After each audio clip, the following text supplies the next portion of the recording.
Election commission और Bharatiya Janata party के साथ मिलकर के ये हम सब लोगों को अंदाजा था कि इसका कोई मतलब नहीं है। राहुल गांधी तेजस्वी यादव, यह बताइए कि चुनाव आयोग ने प्रारूप का प्रकाशन ही नहीं, अब फाइनल पब्लिकेशन कर दिया। चेहरे पर तो राजनीति में कालिख पुत गई, उसके बाद जुबान खामोश है।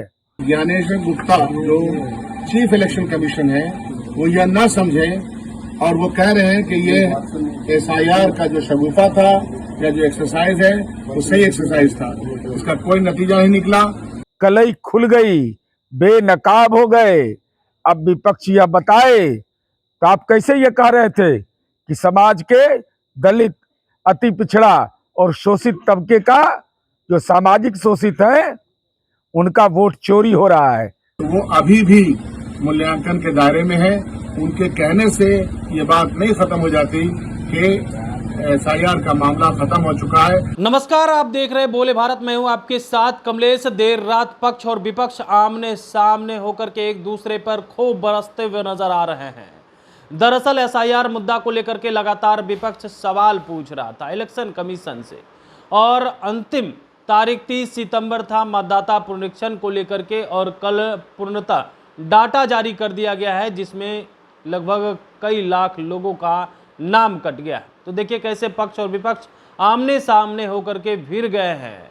सत्ता पक्ष के लोग क्या कुछ कह रहे हैं, वहीं विपक्ष के लोग क्या कुछ कहते हुए नजर आ रहे हैं। सबसे पहले आप वो सुनिए। बिहार में भारत के निर्वाचन आयोग द्वारा गहन वोटर पुनरीक्षण के नाम पर, एसआईआर के नाम पर जो कवायदे शुरू की थी, आज भारत के निर्वाचन आयोग के चेयरमैन ज्ञानेश जी अपनी पीठ थपथपा रहे हैं कि हमने एसआईआर को बहुत ही सुगमता से और सरलता से और सभी को ध्यान में रख करके सूची जारी किया, लेकिन जिस तरह से अभी भी त्रुटियां पाई गई है, हमारे बिहार के तमाम कांग्रेस के कार्यकर्ता इस जारी सूची को अपने स्तर से गहन पुनरीक्षण करेंगे कि कितने लोगों के नाम कटे और कितने लोगों के नाम जुड़े। माननीय सर्वोच्च न्यायालय के बार बार पहल के बाद भारत के निर्वाचन आयोग ने कई बार अलग अलग वक्तव्यों से, अलग अलग एफिडेविट से सर्वोच्च न्यायालय के बीच अपनी बात रखने का कोशिश किया, लेकिन जो अभी सूची जारी हुई है वो उस हमारी सभी को नजर रहेगी। बहुत बहुत धन्यवाद। जय हिंद। चुनाव आयोग एक संवैधानिक संस्था है। माननीय सर्वोच्च न्यायालय में विचारण चल रहा था। इसी बीच में राजनीतिक हमले, आज बिहार में फाइनल चुनाव आयोग ने अपना मतदाता सूची का घोषित कर दिया। 18 लाख मतदाता नए जोड़े गए।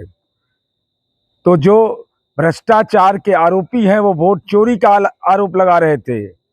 तो बहुसंख्यक आबादी बिहार में दलित, पिछड़ा, अति पिछड़ा, अल्पसंख्यक का है, तो वोट तो उनका जुड़ा।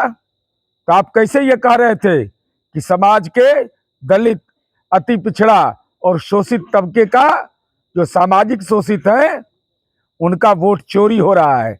कलई खुल गई, बेनकाब हो गए। अब विपक्ष यह बताए, राहुल गांधी तेजस्वी यादव, यह बताइए कि चुनाव आयोग ने प्रारूप का प्रकाशन ही नहीं, अब फाइनल पब्लिकेशन कर दिया। चेहरे पर तो राजनीति में कालिख पुत गई, उसके बाद जुबान खामोश है। बिहार में एसआईआर का मुद्दा शुरू से ही एक छलावा था, और ये शगुफा जो छेड़ा गया था इलेक्शन कमीशन और भारतीय जनता पार्टी के साथ मिलकर के, ये हम सब लोगों को अंदाजा था कि इसका कोई मतलब नहीं है। सर्वोच्च न्यायालय के बार बार बोलने के बावजूद हमारा आपने देखा ये है कि कोई नतीजा सामने नहीं आया। लेकिन ज्ञानेश्वर गुप्ता जो चीफ इलेक्शन कमीशन है वो यह ना समझे और वो कह रहे हैं कि ये एसआईआर का जो शगुफा था या जो एक्सरसाइज है वो सही एक्सरसाइज था। इसका कोई नतीजा नहीं निकला और हम लोग ये वो समझ के रखे इलेक्शन कमीशन कि कितने नाम जोड़े गए, कितने नाम हटाए गए, उसको हम लोग देखेंगे और देखने के बाद उसका मूल्यांकन करेंगे। तो वो अभी भी मूल्यांकन के दायरे में है। उनके कहने से ये बात नहीं खत्म हो जाती कि एसआईआर का मामला खत्म हो चुका है। जो उनको चाहिए था उनको मिल गया। सत्य में जयते, सत्य की ही जीत होती है। चुनाव आयोग द्वारा आज फाइनल मतदाता सूची का प्रकाशन कर दिया गया है। जनवरी 2025 में संक्षिप्त पुनरीक्षण के बाद जो मतदाता सूची का प्रकाशन किया गया था उसमें लगभग 65 लाख मतदाताओं के नाम हटाने के बाद 1 अगस्त 2025 को एक प्रारूप मतदाता सूची का प्रकाशन किया गया जिसमें लगभग 7 करोड़ 24 लाख मतदाताओं के नाम थे।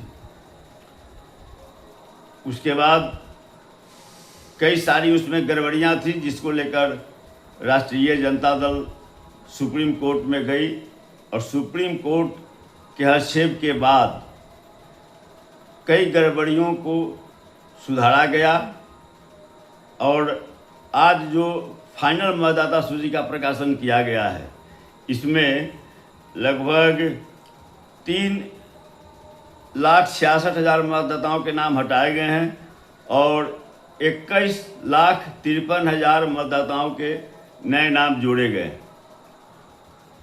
तो प्रारूप मतदाता सूची के बाद आज जो फाइनल मतदाता सूची का प्रकाशन हुआ है इसमें मतदाताओं की संख्या 7 करोड़ 42 लाख के लगभग है। तो आज सभी जिला अध्यक्षों को मतदाता सूची का हार्ड और सॉफ्ट कॉपी दे दिया गया है चुनाव आयोग के द्वारा, जिला निर्वाचन पदाधिकारी के द्वारा। पार्टी नेतृत्व ने सभी जिला अध्यक्षों को निर्देश दिया है कि वह इन मतदाता सूची को BLA को दें, बूथ कमेटी है उसको दें और बूथ स्तर पर BLA पर इसकी समीक्षा करने का निर्देश दिया गया है और उसके समीक्षा के बाद ही स्पष्ट हो पाएगा कि यह जो फाइनल मतदाता सूची है इसमें कितनी शुद्धता है।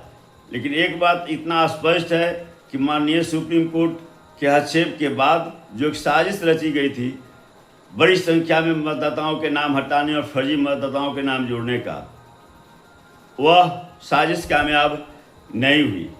अब हम बूथ स्तर पर इसकी समीक्षा कर रहे हैं जो फाइनल मतदाता सूची का प्रकाशन हुआ है और उससे जो रिपोर्ट आएगा उसके बाद ही हम किसी अंतिम निष्कर्ष पर पहुंचेंगे।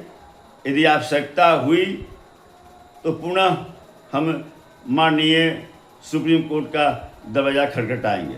तो आपने सुना पक्ष और विपक्ष का कैसे जो है एक दूसरे पर बरसते हुए नजर आ रहे हैं और खूब गुस्से में हैं, कह रहे हैं गलत हुआ है और लगातार विपक्ष के लोग वोटर अधिकार यात्रा को भी निकाले हुए थे और सत्ता पक्ष पे बरसते हुए नजर आ रहे थे। वोट चोरी का आरोप लगा रहे थे और कह रहे थे कि वोट चोरी करके ही केंद्र में सरकार बना लिए हैं, अब बिहार में सरकार बनाना चाह रहे हैं, लेकिन ये हम होने नहीं देंगे।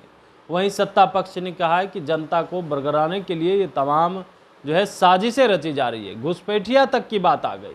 और अब देखना दिलचस्प रहता है कि जैसे पक्ष और विपक्ष आमने सामने भिड़ गए हैं, आगे कुछ जो है विधानसभा चुनाव में इसका प्रतिफल रहता है। तब तक के लिए बने रहिएगा बोले भारत के साथ ताकि हर अपडेट हम आप तक पहुंचाते रहे। छोटी बड़ी खबरों के साथ बहुत बहुत धन्यवाद।